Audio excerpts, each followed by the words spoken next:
liberation, say aye. All in favor of queer liberation, say aye.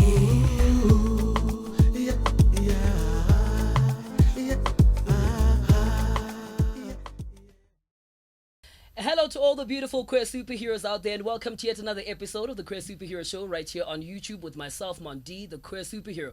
Queer people who are within the media industries, face a lot of challenges along the way, but it's always quite incredible for us to note people and see people who are visibly queer and understand the perspective in which they're coming from. It's always quite an exciting thing when I'm able to identify people within this industry that are creating a message of transcendence and a message of inspiration. And I think for me, it's always such a beautiful and great thing. But before I introduce my guest today, I just want to send a young shout out to Yenza, which is an incredible product. It's an incredible sneaker that is out there, launched by a creator by the name of Spamandla Dlamini, all the way from Newcastle, who created this incredible local product that I think we should all be purchasing. So do make sure that you go to @yenza.com to go and purchase this amazing and incredible shoe. I'm also smelling like the Melanin House. It's right there. If you little young zoom yana there, it's the Melanin House. It's also a black fragrance that is owned by a black person, which I think is so important for us to make sure that we go out there and support these products that are created by authentic people and queer black people. And for me, that's what I'm here to endorse. Anyway, let's get into the show. My guest today is artist, creator, actor, many things. Lethabo Bereng, baby! Oh my god! Finally, right? I'm here. I love this. I think I always get so excited because when I reach out to people and they say to me, oh my God, I want to come onto the show. You're one person who has supported me outside of just this show, who has been so instrumental in just my life, being able to see your visibility as a person existing in the same space and the same industry. It's exciting. So thank you so much for coming. Thank you for having me. It's a dream come true. Right? It's really a dream come true. I remember when you launched the show, I was like, I need to be one of your guests. Yes, you have to be. I was like, I have to be. Yes. So thank you for having me. Thank you so really much. appreciate it. It is so important for us on this show, before we start, to say to people, how do you identify and what are your pronouns? And I often start off the show by saying, hi, my name is Mondi, the queer superhero. I identify as gender queer. My pronouns are they, them, and their. And so, how do you identify and what are your pronouns? Hi. Hi. Yes! My name is Lethabo Bereng. I'm an out, proud, visible South African man. And my pronouns are he, him, they, them. Yes, he, him, they, them, baby. It's always so great. I mean, for me, it's so interesting. I like going back to the very beginning of getting to know someone. I think people tend to think our queerness just came out of nowhere, but it has always been there.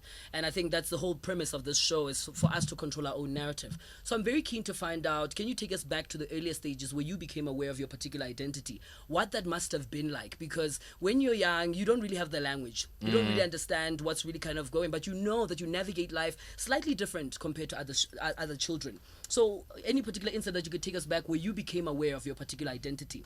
Well, for me, navigating through life, especially during primary school, was very, very difficult because of people had already spotted and people knew who I was. But at that time, I didn't know who I was, so I hated a lot of people used to come to me like, oh my gosh, you're gay. And I didn't understand or know what that meant, at the time. So I used to cry and stuff like that. I'm like, oh my gosh, that sounds very derogatory. I was afraid of the word gay. I was terrified of it. Hated it. I was so terrified. And also because I was still on a journey of self-discovery. So I was like, why are you calling me something I don't identify as? Until I got to high school, then I remember so we stayed for one of our practicals for drama. So after school, I was like, I went to the bathroom. I went to the bathroom. Then I tried to get back into our drama department. And there was a guy standing literally by the door. And I was like, can I please come in? He's like, no, you can't. So I'm like, wow, why? He's like, no, kiss me first. Ibo. Babes. I was like, oh my God, I would be so overwhelmed. What do you mean? I was like, what's this? Yeah. But I liked it. Yeah, for the first time. Yeah. For the first time, I liked it and I felt seen by someone. Wow. I was like, oh my gosh, you want me to kiss you? Kiss you? And like that up front? And this is high school? This is high school. I'm in God. I think he was in grade 9. I was in grade 10. So I was like, oh my gosh, why you want me? why do you want me to kiss you? You're a Yeah, boy. I'm a boy. I'm a Like, boy, yeah. what is this? But I liked it. Yeah. You know, I was like, no, man, just move. And yeah, that's when I knew exactly who and what I was. Yeah, because that particular moment. That's so fascinating. I mean, you're right. I mean, when you note, grade 8 and 9, where you are mostly 14, 15, a lot of discovery happens there, you know. That's when puberty hits. A lot of us are starting to get hormonally active, and we're having wet dreams. You know, people are talking about sex. It's a conversation, you know, and it's so sad that some of us as queer, when we come into that fruition, we were not guided, protected, the right language used as we go through that sexual evolution of actually just understanding who we are, not only just as our sexuality, but our gender as well, you know? So I think that's such a beautiful moment to note. I'm very, very, very, like, that story shook me so much. and I'm literally like, whoa, I wish somebody told me they wanted to kiss me up front like that when I was in high school. Like, what? People are so secretive about it. But I'm very keen to find out, who are the people that you will first share that with? I mean, when you come into that discovery and you're sitting and you're like, okay, now I know, like, this is me, this is how I identify. Who do you tell? And I ask this because in society, you never really have a safe space for you to be able to share who you truly are with other people, because they don't create a safe space for you to be able to say that. So who are one of the first few people that you shared your identity with? So my best friend, who's still my best friend, I was about to say my best friend at the time. So Nick and I like the same Afrikaans class. Oh, yes. So like literally I would like write a note for him. I'm like, oh my gosh, this person said I must kiss him. What must I do? Yeah. And he was out proud. Oh, he knew wow. exactly who he was, and he had like a very strong sense of self. Yeah. But I also identified and also like saw myself in him, but I still had not, I wouldn't say make peace, but I still I was still figuring You have out that who I was confidence within your identity. within my identity, you know, but I knew I was different from like the rest of the boys in school. So I was like, oh my gosh, this is happening. This boy said I must kiss him. I'm like, no, like just do this, do this, do that. Oh, And he was wow. guiding me. So he was the first person I told. And he literally helped me Go through that process. Wow. And That's be the beautiful. person that I am today. Wow, that's so beautiful. And I'm so glad that you had that someone. You know, I understand the whole idea of like having a senior person, you know, be able to kind of guide you through that process, or somebody who has fully come into comfortability with their identity, you know. It allows you to also feel safe and feel like, okay, I can share these things that I'm going through and not feel like, okay, I'm scared, you know. And I think for me, that's such a beautiful thing. I wanted to talk a little bit about prejudice. A lot of the times when we are young and we're queer, we experience quite a lot of prejudice, and a lot of us in our everyday life. And people often think prejudice is being physically attacked only, but there's many things. There's microaggressions, there's people not making us feel in spaces, there's people saying comments about our identities when they see it on television or see it in different spaces. So I'm very keen to find out, you know, have you experienced prejudice?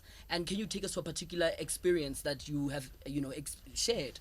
Well, it's so funny because of when I got to high school and when I got to have like a very strong sense of self and like get to realign and understand who and what I was and my relation to the world and other people, I thought that I would actually experience like prejudice and I did not actually, because at school they actually created like a very safe and secure space and platform for everyone to be who they are. But I actually experienced prejudice at a space where I least expected to experience it, and this was at church.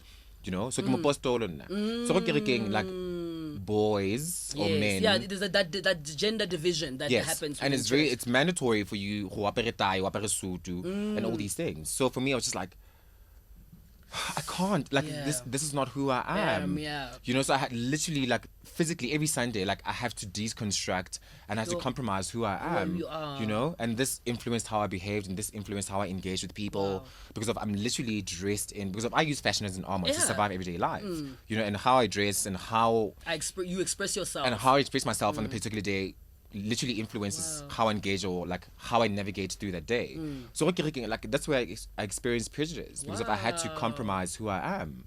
Wow, that is so deep and such a beautiful thing to comment, because a lot of queer people have turned away from any form of faith because, you know, it has all these rules, it has all these things that you are expected to abide by, and sometimes that comes in conflict with who you are. And I've often encouraged queer people to say, don't let go of your faith. You know, just because people say, no, God hates you, doesn't love you, you're wrong, you must, you know, don't let go of your faith. We've got to believe in something. You know, we deserve to believe in something and trust that what we believe in will eventually, you know, allow us to feel happy in that. Because it feels good, you know, you don't want to not be mopostola because you feel like, Okarabara, don't come, you know, they're pushing you away or anything like that. I always tell queer people, hold on to your faith. It might have all these rules and all these things, but it's empowering to you. to know that you have that, you know. So it's heartbreaking to hear that, but I know it's a reality of many people. It's a reality of many people. You know, being queer and black has its own complexities. It has many complexities. You know, so we go through so much, you know, already as black people. And that's why I always tell people I cannot separate my blackness and my queerness, because those two are part of my identities, you know. And if I were to look at them as different things, I would not fully live my truth, you know. So I'm very keen to find out, how is it navigating your blackness and your queerness, you know, and just living through that as a person. And do you ever want to separate the two, or do you see them as something that is holistic for you? You know what? Like, I see it as something. It depends, actually. Like, it depends on the spaces. Like, it depends where I'm at. Like, just like in terms of my, like, where my mental state and like my mental health. Yeah. But for me, I just see it like as something like that coexists together. You know, because of yes, being white and being queer, there's privilege. There's privilege. Yeah, huge privilege. There's privilege. But the thing is, we go through the same things. Yes, but yes. it's different when you are a person of color. You know? Because of number one, taxi. So many things. There's just like so many things. And also because of we come from like very religious and cultural families. And cultural families, you know? So when you bring religion and culture, and we're like, oh, okay. Yeah. Babes, like, when we start. You know, and also you must understand that our parents are not educated about this thing. So, Bonefaboric is a very Western thing. They're like, what is this? What is, you know? And it's so funny because they also come from a time where they understand being oppressed. They understand being oppressed. Oppressed and but being also, oppressed. Like my mom, like if you could work on my like my mom had like very queer friends, like when they grew up. But also like freedom at the time was like, even now, freedom is like life's great lie. Yeah. You know? Freedom is life's great lie. But the thing is, it's so funny because of now I have to see her navigate through or like negotiate rather. Like she's because she's very religious. But she has to negotiate being a religious woman and being a black mother to a queer black child. Wow. You know? So when she reprimands me, she doesn't know whether to come as a mother or whether she comes to as like this Christian woman who's and I see her. Like I see the mental negotiation that happens like when she reprimands me. I'm just like, but I think for me, like, they really coexist. They do. And how is it? Is your family aware of your identity? Honey, I give them no choice. But no, like honestly, I give them no choice. I've never had to come out to anyone because for me, I've always felt like coming out is just you being true to yourself. Yes, and it's you finally making peace with who you are. Making peace with who you are. Yeah. And understanding who you are. You know? So I've never had to come out. Like, this happened, like the story that I just told you now, it happened like 20, I was in grade 10, 2009. It happened in 2009. And I've never told my mom, I'm going to know, like, I'm this person. Whatever. They know. She irons my skirts. She irons my skirts. She irons my skirts. I wear her clothes. She wears my clothes. You know, so I've never had to come out because I've never seen the need to come out because of coming out for me it's a personal thing. Yeah, and it's more about me it's very personal. accepting who I am and knowing who I am in my totality. Wow, that is so beautiful. I mean, just that acknowledgement. Shout out to your mom for also just allowing you to just live and go through you experiencing yourself and just being able to be in a safe space. You know, safe spaces are so important and they just allow people to feel like they are safe, they are validated in that particular environment. And seen. People, and seen. You know, there's one thing that I always talk to people. Let's have a look at high school experiences, for example. If you look back at your high school years, is there one thing that you wish you knew then that you know now?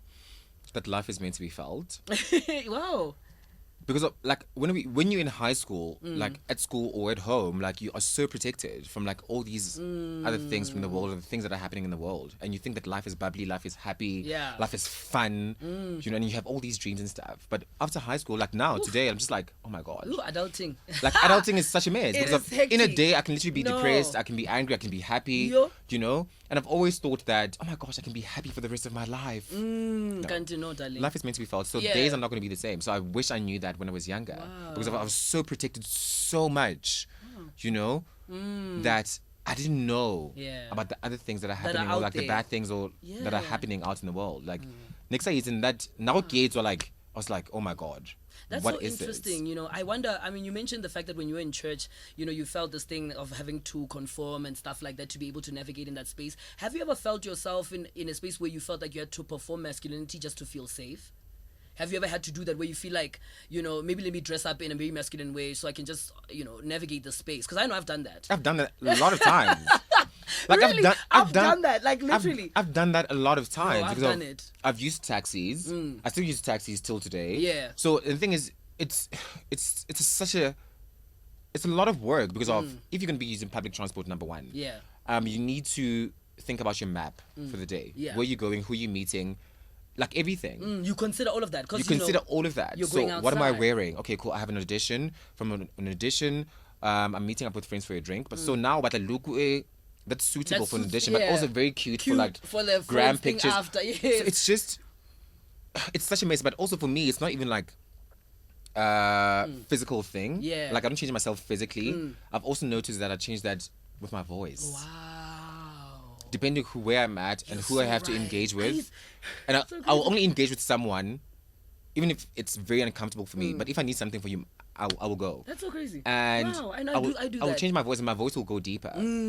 Like hi, like I, Yeah, like you know, just so to get that thing. just yeah. to get that thing, It's so and crazy. just to get what I want. I'm like, oh, okay, bye. Yeah. I've actually, funny enough, done that in my own professional capacity. It's so funny. Somebody was watching my SABC3 show, and they come to me. They're like, "Wow, was that really you there?" And I was like, "Yeah, it is me." They're like, "You're so strange," you what's know. happening? And I realized I did that intentionally. You know, it was just like, oh, I'm doing a children's program. Let me just like be straight, you know, and I don't want, you know. And then I knew I always felt like I needed to perform that thing to even get jobs. It's a performance. Yeah, like sometimes I felt even in the industry, you get that pressure of like, maybe I must not be too feminine, maybe be more masculine. I'll get booked. They'll still, you know, it's more tolerable to people, you know. And I think I've let go of that thing, and I've unlearned that because I realized that it's compromising myself in the long run, and I'm gaining nothing from it. But I also understand why people do it. It's a form of safety. It's a form of navigating through life. It's armor. Yeah, yeah. It's so heartbreaking. It's so sad. Thank you for actually saying that because I can relate. No, I do it. I do it. Yeah. Till, like even like till today, I can relate I that. still do it. Yeah, I think wow. like a lot of feminine presenting queer people can relate to that. Yeah, yeah. There are certain spaces where you need to Wow. compromise and literally just deconstruct who you are just to get what you want or just to Wow. feel safe. I want to talk about navigating friendships with cishet men. And I want to ask this question because I realized I too have had cishet friends. And there were moments where within the friendships that I've navigated where, you know, I felt like when my cishet straight male friend, you know, when when we're together, the energy is amazing. But when the friends come, like, there's a different vibe. You know, and I'm just like, okay, he's not treating me the same anymore. And now I don't know, do I leave the space? Do I stay here? What do I do? You know, because it's starting to feel a little bit like I'm uncomfortable. So I'm very keen to find, and I know because we're friends with cishet people. Yeah. We occupy space with them in our industries and different things. But how do you navigate those friendships? It's so funny because of like literally 80% of my friends are cishet Wow. men.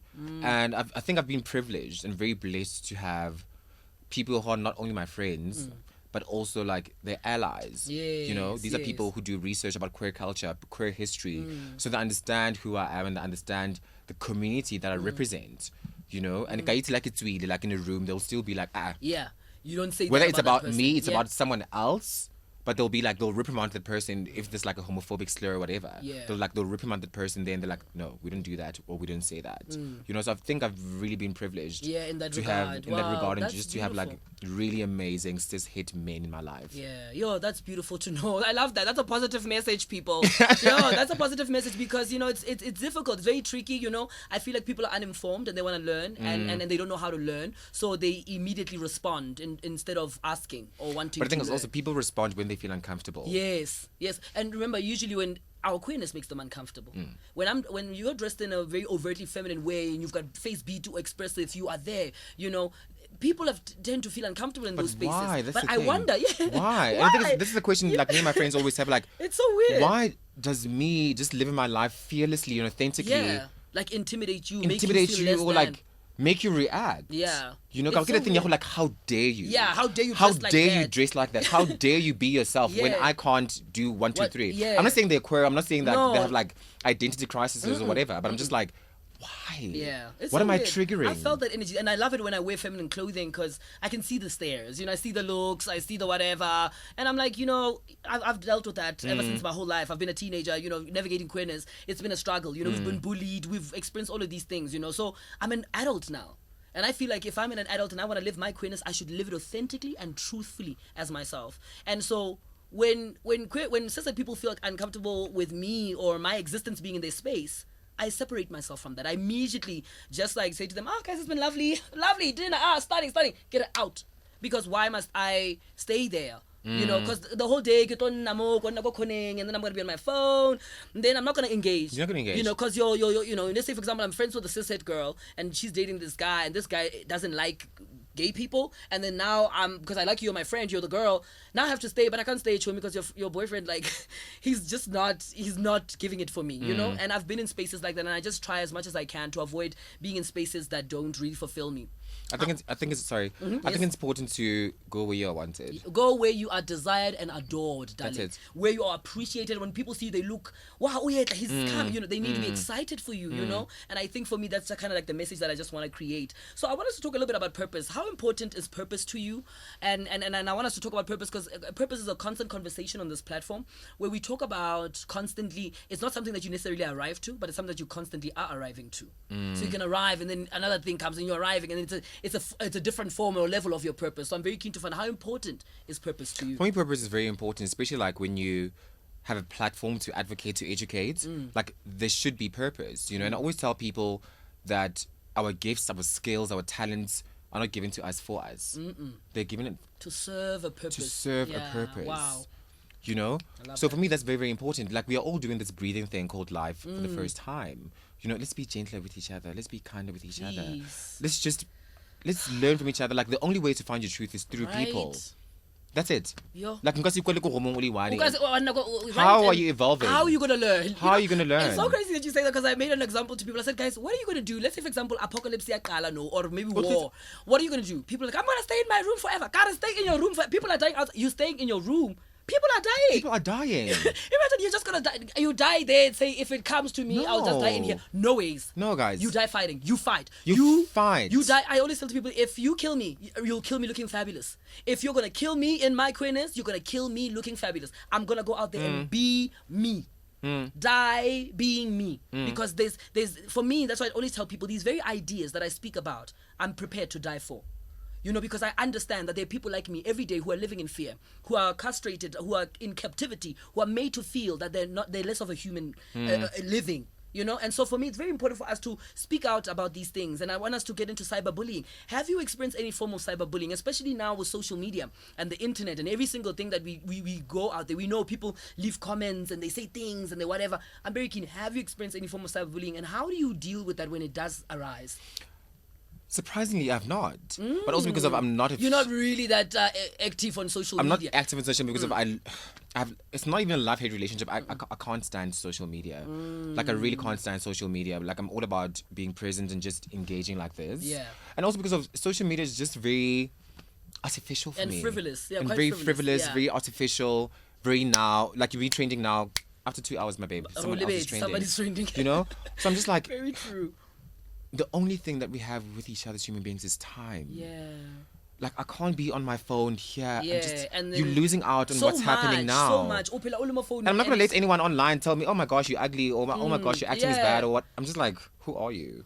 Right. You know? So I'm just like, so for me, I took a conscious decision for like, you know what, I'm not going to be entertaining that stuff. When I'm active on social media, it's for a purpose. Yes. I'm posting, I'm engaging with people I want to engage with. Yes. And that's it. Wow. You know, so I never really look into, oh my gosh, what are people saying about me?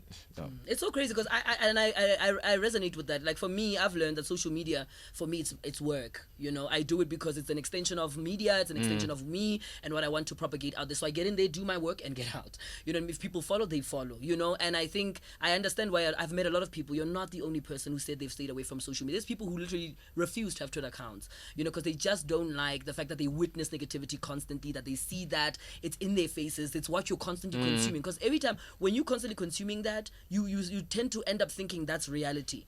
because I think a lot of people right now don't know the difference between what's real and what's actually not, and they're struggling because they're always in that world. And the thing is, there's such a disconnect, because of social media. Like there's like a disconnect between body and mind because of social media. Yes. There's like blurred lines. Because everyone on social media is living a perfect life. Yeah, everybody who got us, who nice, Everyone who got us, Raseva, what's like, even if I can champagne, I'll be posting it. Yes. I can do go typing and go creating. Do you think I'm gonna post it? No. You get what I'm talking about? So I'm just like, I get you. But I also think that so people just need to stop classism, elitism, those things. Let's just let them go and live a reality life. I want to follow people who are real. Same. I love following people who are real. I love following people who I can see they're giving us their truth. Even if they're there in their content and they tell you guys today, I wasn't able to take videos because the camera I cannot data. I didn't have money or didn't have Wi-Fi. That's reality. Because it takes so much for you to be able to put work out there, especially as a creative. Now, I want us to talk a little bit about mental health. It's been a very important conversation for the past months in South Africa, which I'm really grateful for that it's a conversation, because I think for the longest time it has been demonized, it's been weaponized. There's a sense of shame that comes with that people, when they have mental health issues, that they should be looked down upon and stuff like that. So I'm very keen to find out, have you experienced mental health and how have you navigated that? Because that can be a very difficult thing to navigate, even in this industry. It is. It is. I don't think there's anyone like who is 100% happy and 100% aligned and centered. You'd be lying. You'd be lying. I think everyone suffers from mental health. Yeah. And mental health can be like anything from like anxiety, self-doubt, low self-esteem, like it's insecurity. It's a part of life. Yeah. And like I said, like when we started with the show, I was like, life is meant to be felt. We're all gonna feel insecure. We're all gonna feel like, oh my gosh, I'm not worthy. Embarrassment is also like a huge one. It's a huge one. Yeah. So I suffer from mental health. Like even this morning, I was just like, oh my gosh, do I really have to be here? Do I want to come here? I almost called you and be like, oh my gosh, like my cat died. Yeah. I don't have a cat.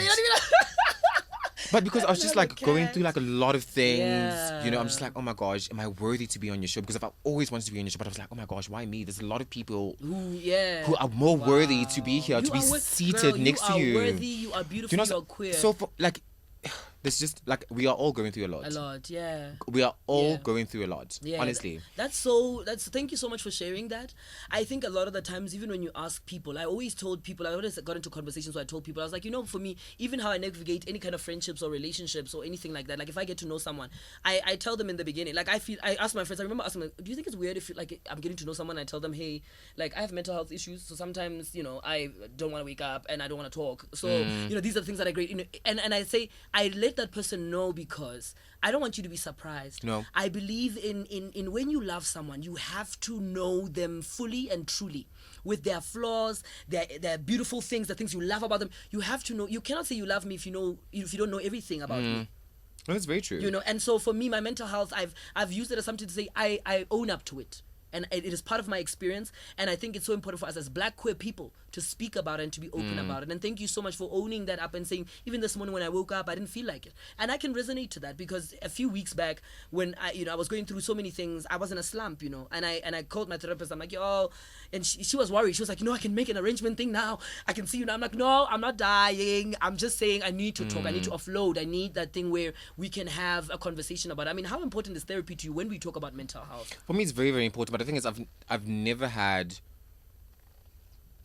seen the need to see a therapist or psychologist until last year, the 5th of August. I'll never forget that day. Like, something very horrific happened to me. And one day I will tell that story. Yes, please. Yeah, but something very, very horrific happened to me. I was dehumanized. It was just a violent experience, And after that, I was like, oh my gosh, how am I going to navigate through life? And for months, I spent my life trying to go back to the person, like, on the 4th of August. Like literally a day before that whole thing happened. I was like, oh my gosh, I'm trying to be that person. But the thing is, that's not how life works. Yeah. You can't.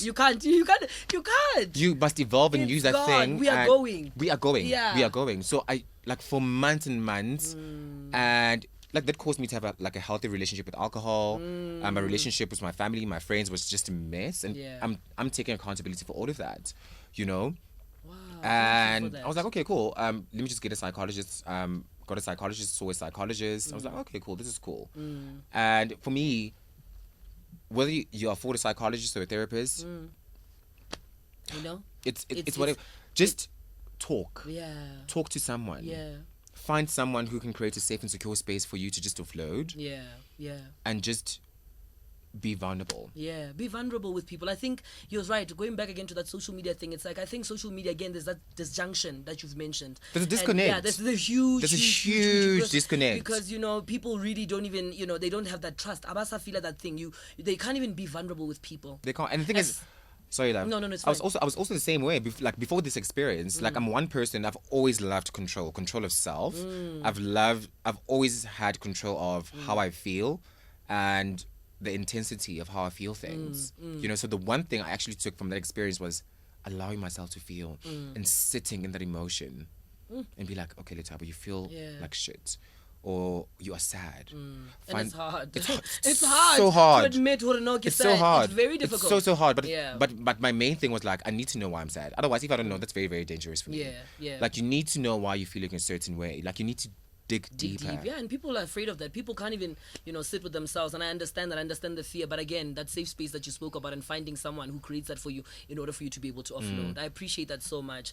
I really am enjoying this conversation. I love it to the bits. And it's so important. One thing I'm actually going to do, just because we're having this particular moment of the conversation, I'm going to put the website for a free counseling service that you can have access to that I've been using, and so that people can have access to it, which I think would really, really be great. It's going to pop up right here above the screen, and then you can go out there and get free counseling, because I think it's so important for us to have that, because I think, again, therapy is expensive, and it shouldn't be, because it's a human right. So, and I think for me, everybody in our communities should have access to it, because it's good to talk about things and not always bottle things up.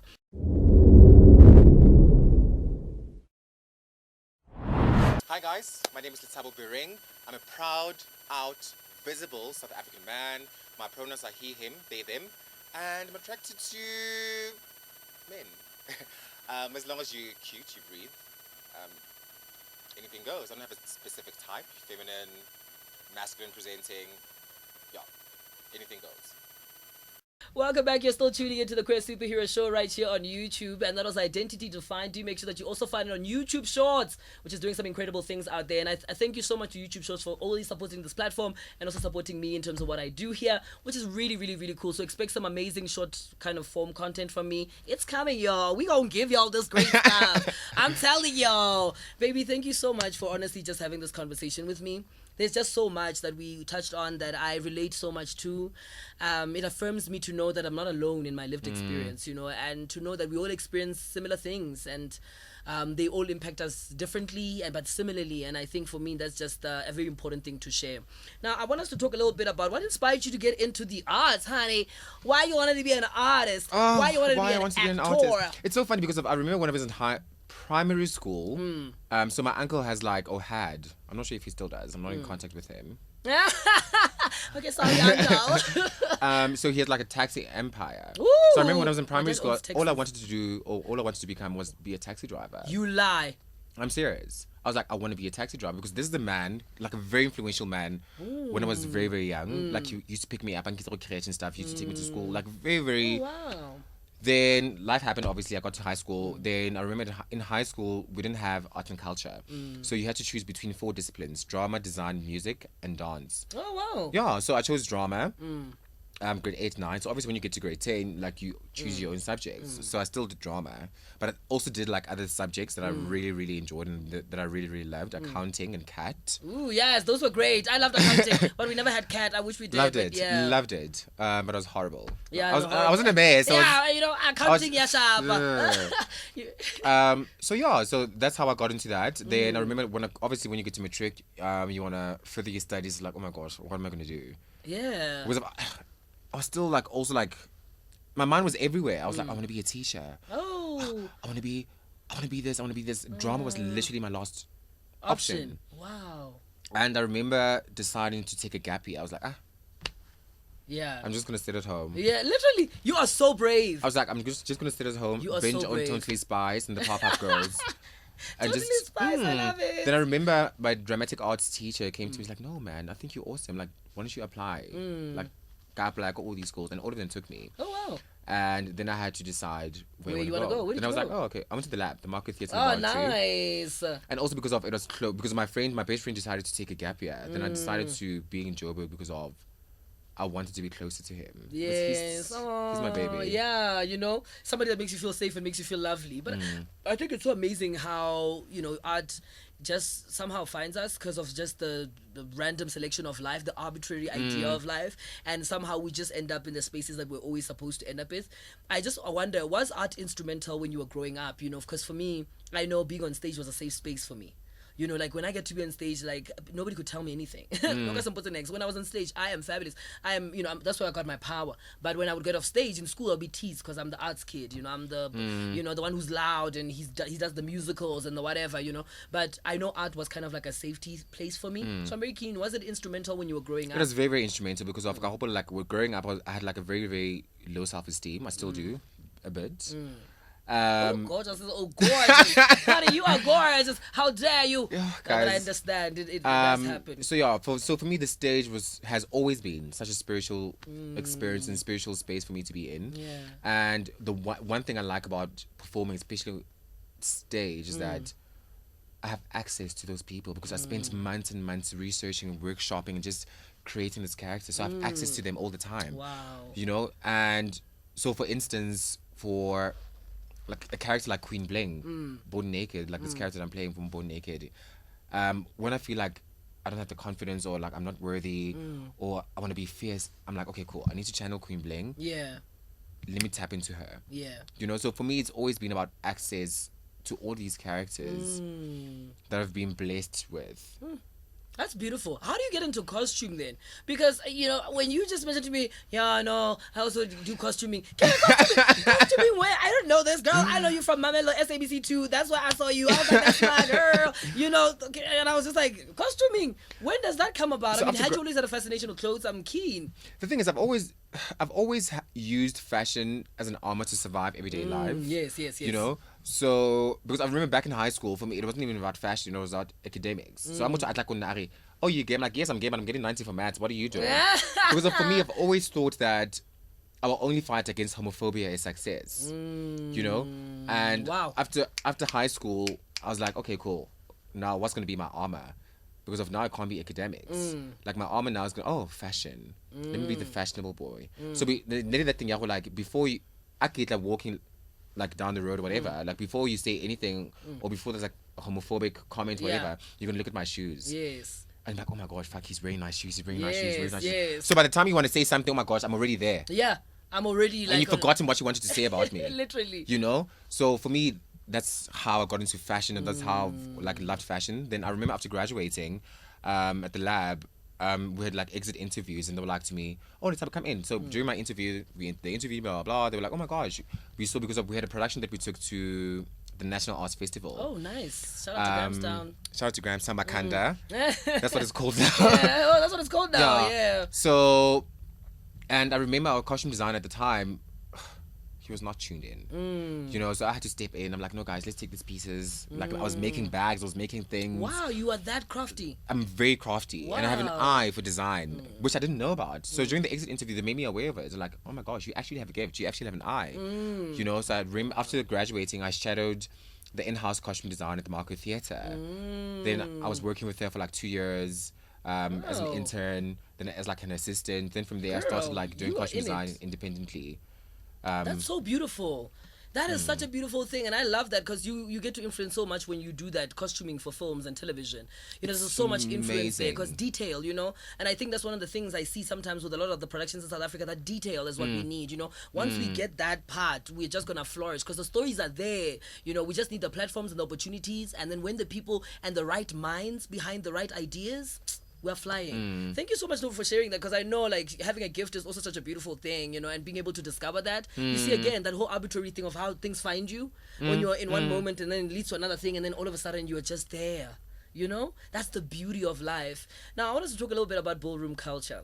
Ooh, yeah, the ballroom. Ballroom is growing in South Africa, particularly in Joburg. There's many ballroom scenes out there that are happening. What's your take on it, and what do you think about ballroom, and what's your opinion on what's actually happening? Are we doing the work? Is it going where we need it to go? And it's fabulous. It's very fabulous. It's very fabulous. Yes. It's a safe space. They play nice music. So I've been to one ball. I've been to one, but you were walking. Ah, yes, mother was walking. They were walking, sorry. The House of Lamont. Join it today, tomorrow. So they were Yes. walking, I remember, and that was my first ball. But I was just like, okay, cool. I enjoyed it. But why are we there? Yeah. You know? Yeah. Yeah. Why are we there? We forget why we're there. And where it started. Yeah, where it started, what influenced it, what inspired it. What inspired Yeah, it. and how do we readapt that into the African context? You know? How do we make it African? How do we, you know, I hear you. I'm just like, it's very beautiful. Very, very beautiful. I'm just like, no. Because of when you leave the space, you're like, the only thing you can take from it is the experience. Yeah, it's like, wow. It's the music, it's the ball gowns, it's the glamour, it's the glitz, glamour. Like, Yeah, but community and love and there's and a lot of work that we need to do expression, as a community. Yeah. A lot. Yeah, A lot. Wow, I appreciate that candidness. I really there's a lot that we have to do. A lot. There is A lot of groundwork. And we must just create spaces for each other to be able to have conversations about it and to also learn from each other and understand that I think people sometimes, you know, take things personal and even if you do say, hey, I think maybe maybe the tie it'll look nice, and then someone like, oh, so are you saying my floor is not nice? Are you saying floor is rusted? You know, people are already thinking, no, I'm not attacking you, baby. I'm just saying how can I tie it so you know, get what I'm saying? Be able to kind of take that thing as long as it makes you a better person, and as long as it contributes to what you are creating, and it's not dismantling you, breaking you down, you know, tethering you, saying that you are less than. Then you don't have to be. But I thank you so much for that candidness, because yes, there's a lot of work that needs to be done. A lot. Yeah, a lot. Would you A start? lot. Would you start a house? Yeah, would you start a house? I love this question these days. Mother of The thing is, I'm already mothering like a lot of a kids. lot, literally. But I don't have like a formal house. You get what I'm saying? But also those things are not really, we never really formalize them, but they just happen because of They energy. just happen. Yeah. Because of like, energy. You know, because I get a lot of calls from people I know, people I don't even know. And I give them advice, like we chat, I Yeah. check in. You know, a lot of people who are like suffering from like mental health, mental and health. different It's things. just, Yeah. it's just a lot. Would I ever have a I don't know. I don't Also because I would be part of a house. Ooh, I would never have my House own of house. Lamont might have a new member. You get a house. Everybody gets a house. That was a moment. Yeah, I would be part of a house. Like, I just feel like having my own house would just be it would be a it's lot for me. It's a lot of work. It's a lot of work because It's a there's lot. dedication to that. If you're really going to be a mother of the house, there's a lot of responsibility. It means actually physically housing people in your house. You know, it means financially helping people who are in your house. You know, it means being able to get them to an interview, being able to connect them to things. It literally is building community. Houses were created to build community, you know, because a lot of the people that were from that time, a lot of them were ostracized by their families. They were kicked out of their houses. They had nobody to call mother, and there was these other elderly queer people who created that safe space for them. And this is what also like the one thing I actually not the one thing, but another thing that I actually like about ballroom now in Joburg is that people have now found chosen family. You know, because I know a lot of people who actually come to Joburg, City of Lights, Yeah. for opportunities, for whatever, because of they're not happy. Yeah. They have to compromise who they are, or they're shunned upon, whatever. So when they come to Joburg, they are like literally welcomed with like, Yeah. come my baby. And they're given that kind of safe And space. you're given that but I safe love the space fact that you said you wouldn't start a and that house, but warmth. you'd love to be in one. I I'd love be that. part of a house. Yeah, I would because not you start a want to house. contribute to a culture of Yeah. something, you know. We're going to chat after this show. We're going to chat, honey. I'm starting a house. You know, house is a very important community. You know, that's why I asked you about that. I mean, I'm very, very interested. How did you end up on Mamelo? You know, you told us you got into acting, then you went to the lab. And then now, here is the TV show on SABC2 that is, voila, ke Lethabo ke owa actor. Also, on season 1, season 2. It's going. So I was doing costume design, like I told you, after graduating. So I did that for like 2 years. I graduated 2013. Oh my gosh, I'm so old. Graduated in 2013. So 2014, 2013, 14, 15, a bit of 15. I was still doing like costume design. I was doing like a bit of modeling and stuff. I was Yeah. doing like promotional work also. Then I got this audition. I was like, oh, let me just go. Then I went, but also I was struggling to get an agent at the time. Like, so in 2015, I was emailing agents. They were like, oh my gosh, your look is just very... Yeah, it's different. I understand. Yeah. Especially like back then. You know, It was just difficult. like- I mean, people don't understand how difficult 2010, 2012, 2011, 2013, those were really tough times to be They queer. were tough times. And also at the time, like, And this that's is not a before, long like, time ago. I even had beard and stuff. So I looked like Yeah. androgynous Yeah. at the time. Like, it was just a mess. People thought I'm a girl. So I was just like, oh my gosh, am I not going to work? Did I waste my time going to school? School, yeah. Then I got an agent. After 3 months, I got this audition. They're like, oh, please go audition for this. I was like, okay, cool. I'll wait. I literally dragged my feet. I went to audition. Then I'm sure after like a month, I got an SMS from my agent like, oh my gosh, you got the draw. Are you still available? I'm like, Oh, wow. Yes. Shout out to then that. that's how Gig Really My Million. From there, it's How was just that been amazing. experience? I mean, getting to be on TV for the first time in that way, you know? I was scared. I was so scared. I don't want to lie. Number one, this is my first acting credited screen role. Yeah. I'm lead. Number two, and you are working with a heavyweight like Tulu Mataba. Yeah. And she's your mom on You're the show. On the show. You just like. Yo, you're trying to keep your cool. You're just like, yo, the actor. No, I was so scared, but also like I was so privileged. I was so blessed to be working because I know a lot of people at the time, especially like people I graduated with, were not working, and they were not getting the same opportunities I got. You know, but also these are the things that didn't get to happen. Like these are the things that I was manifesting. So when they happened, I was like, okay, cool. I receive. I process. Like let's go. You know, but I was very, very scared. Yeah. I was very, very scared. I Like can till imagine. today, like any set that I still get very scared. Yeah, I can imagine. Because also you don't know. You're just like, okay, I'm here to work, you know. But I always tell people, sometimes, especially in this industry, go in, be kind, get what you want, and go home. You know, go in, be kind, get what you want, and go home. You know, because you're working, we're working people. You get there, you respect everybody in the space. Hi, everybody. You know, you mingle. You know, you sit in your little corner, and when they say it's time to action, it's action. Why you're not action? How fit? It's like, hi guys, thank you. It's a wrap. Fantastic. In the car, you're back you're home. out. You know, just mutual respect. Everybody knows you. You are calm. You know, you go and get what you want. You know, and I think a lot of the times people feel the pressure, even in those spaces, to want to perform. You know, to want to be seen, to want to attract those other big actors. You know, and I just say, no, girl, just get in there, do your work, and go home. And get your coin. Yeah, get your money and go home. Get your money. Get your money and go home. You know, That's it. That's it. Literally, no time wasting, no nothing like that. How does it feel to be a visibly queer person within this industry? You know, how is that?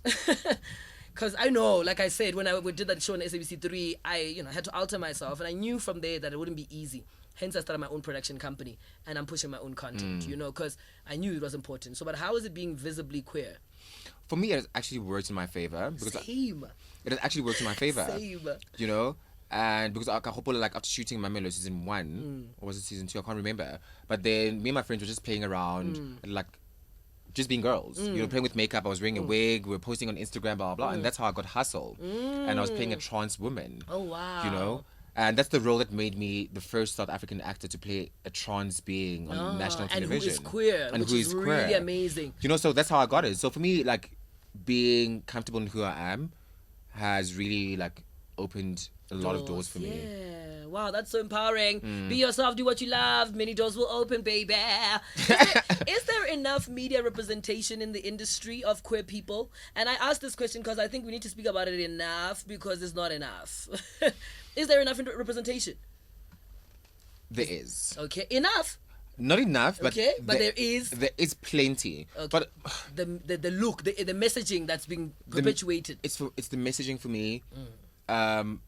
It's so watered down. The thing is, I'm gonna say something. I'm gonna sound like a bitch. Please say it. No, I'm gonna sound like a bitch. But the thing is, also with South African media, is that if you're queer and you're not humorous, you're not gonna get the gig. If you're not the wedding planner, If you're not the wedding planner, or the stylist, if you're not the stylist, you know, maybe the friend sister who is, you know, no, my babe. Yeah. If you want to be people like us, Yeah. If you want to talk about queer history, if you want to talk about coexistence of people, the interconnectedness of people, substance. Yeah, because we do have queer African history. No one wants to hear that. Yeah.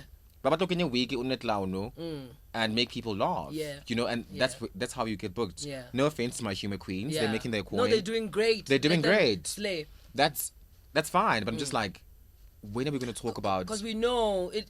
As much as they're doing their work, people are gaining more from it. They're gaining you know, more from people it.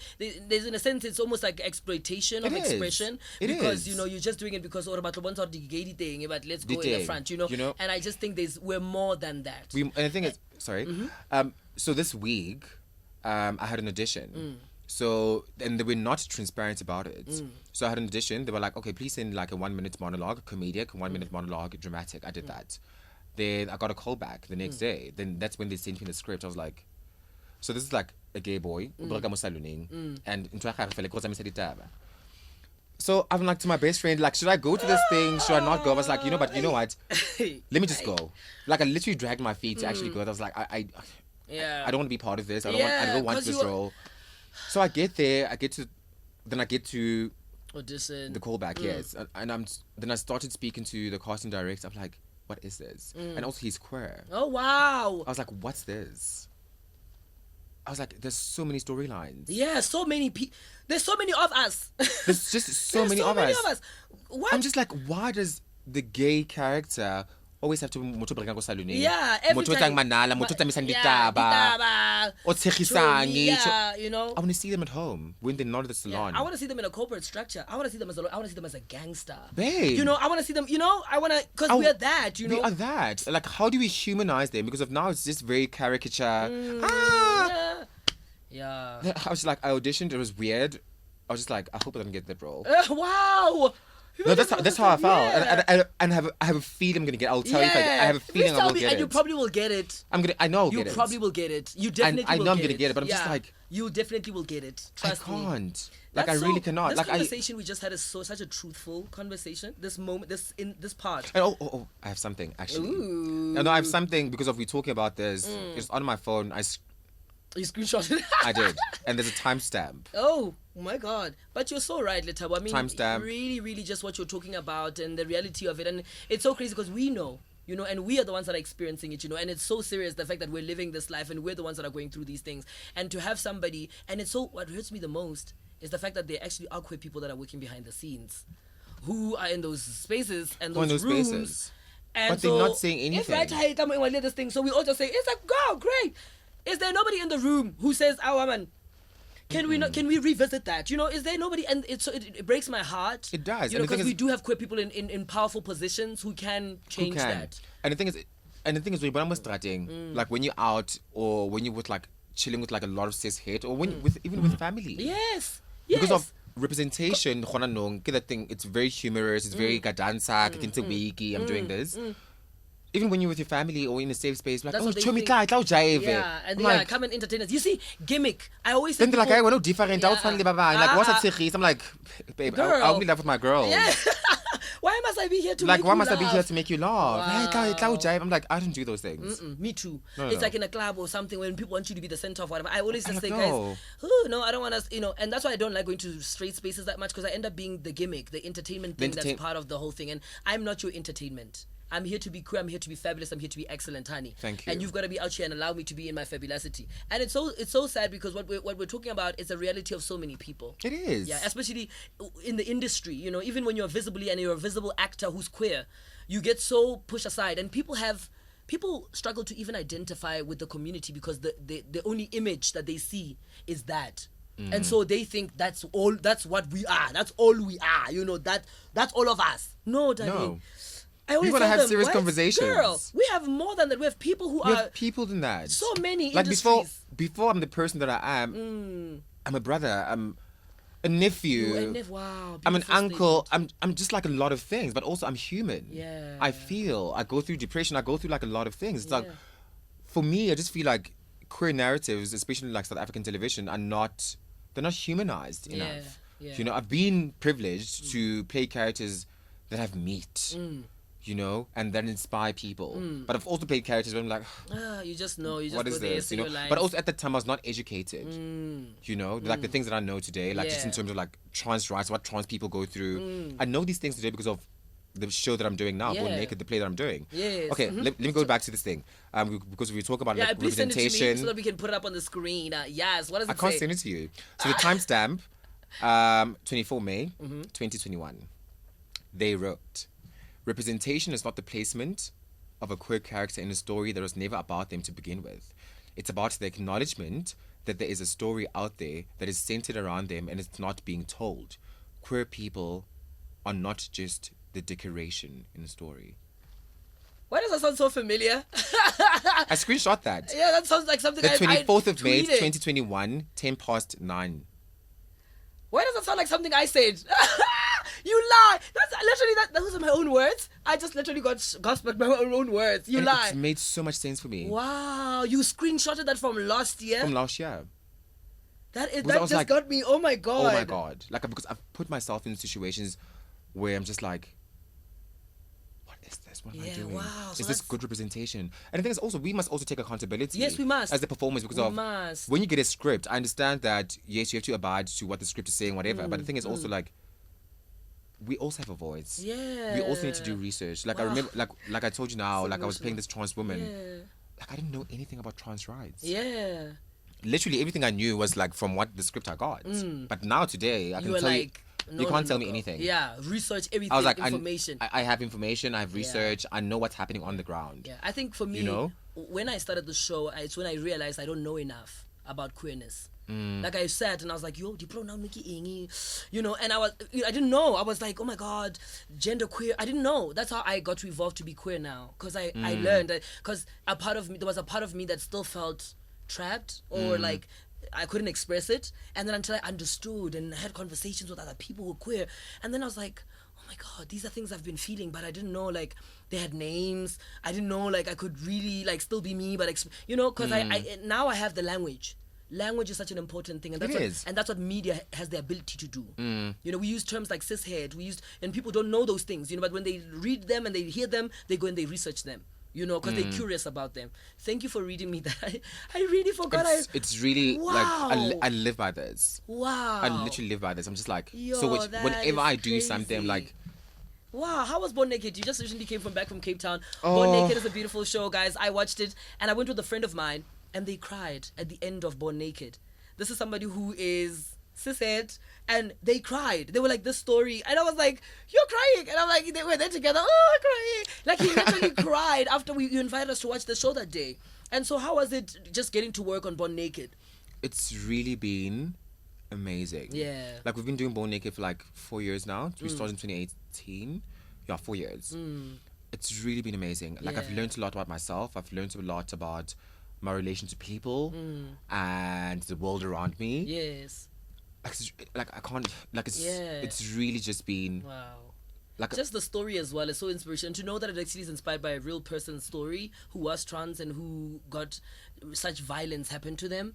It's such an informative story, and that's why I want it to be taught in a lot of schools, because it's just so informative, and I love it. How was that whole tour in Cape Town though?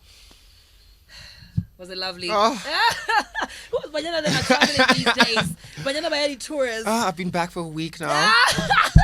But it was amazing. It was really, really amazing. Yeah. Like, I'm just so thankful and very grateful that the Baxter, like, Barifile platform Yeah. to tell the story. That's Yeah. very, very important.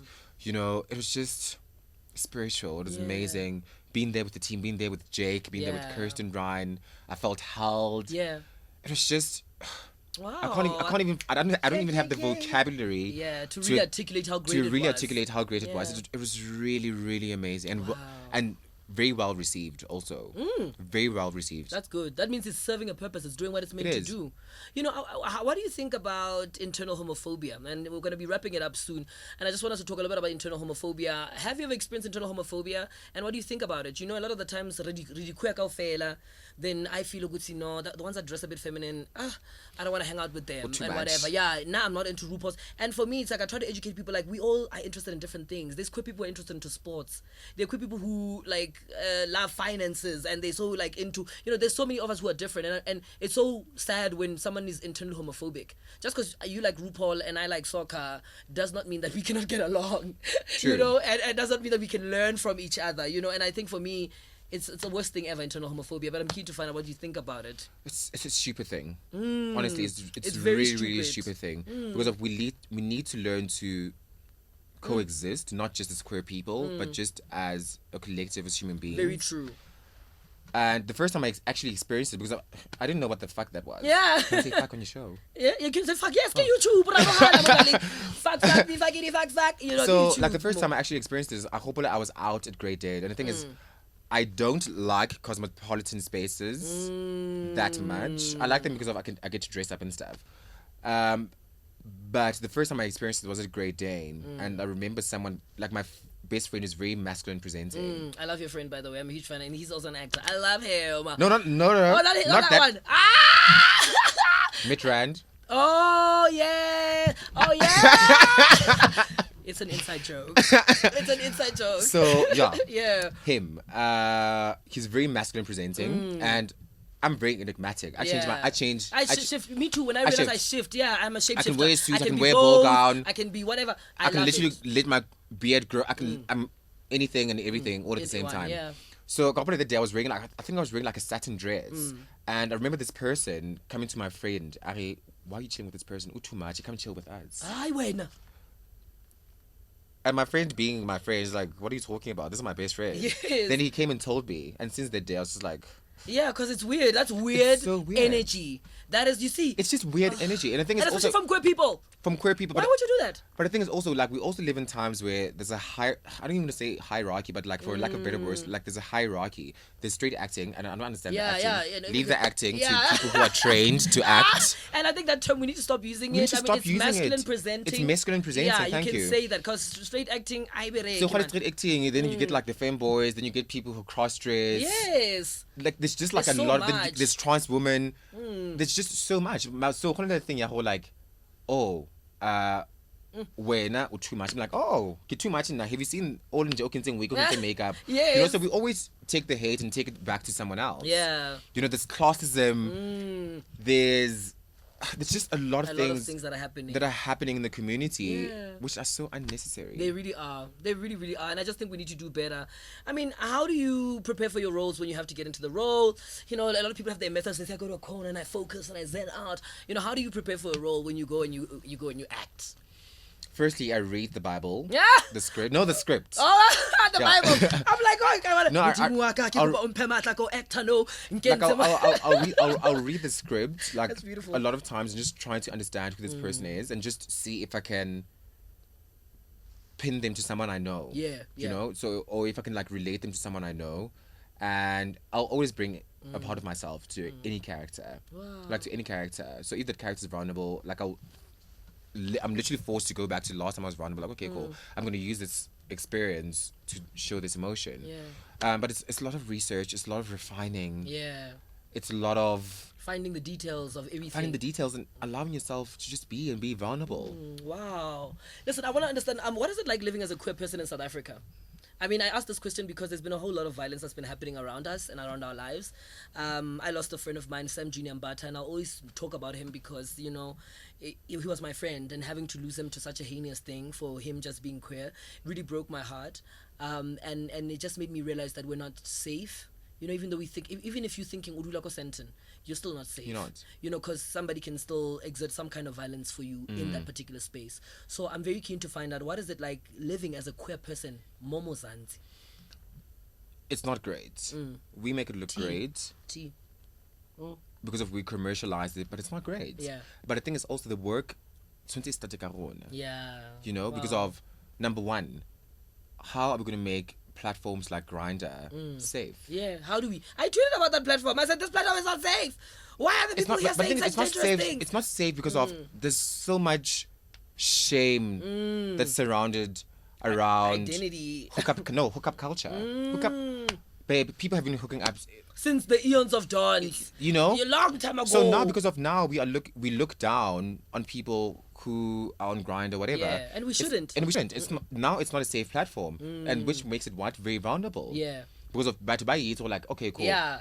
Lethabo and the hookup, and that's why there's that thing that was happening on Checkpoint. Yes. Like just now No, the document, I saw it. It's because of it's a vulnerable platform. Yeah, people can say because to of themselves, we are not making it safe for ourselves. Yeah, we're not. But also we are allowing people who are not safe with themselves, and they are able to inflict that kind of violence on other people. The thing is also like, oh my gosh, but then you can't also like force them all to. Yeah, you can't. To like, be yourself, be who you are. You can't, because that's why I say we'll support people who are discreet and who are DL.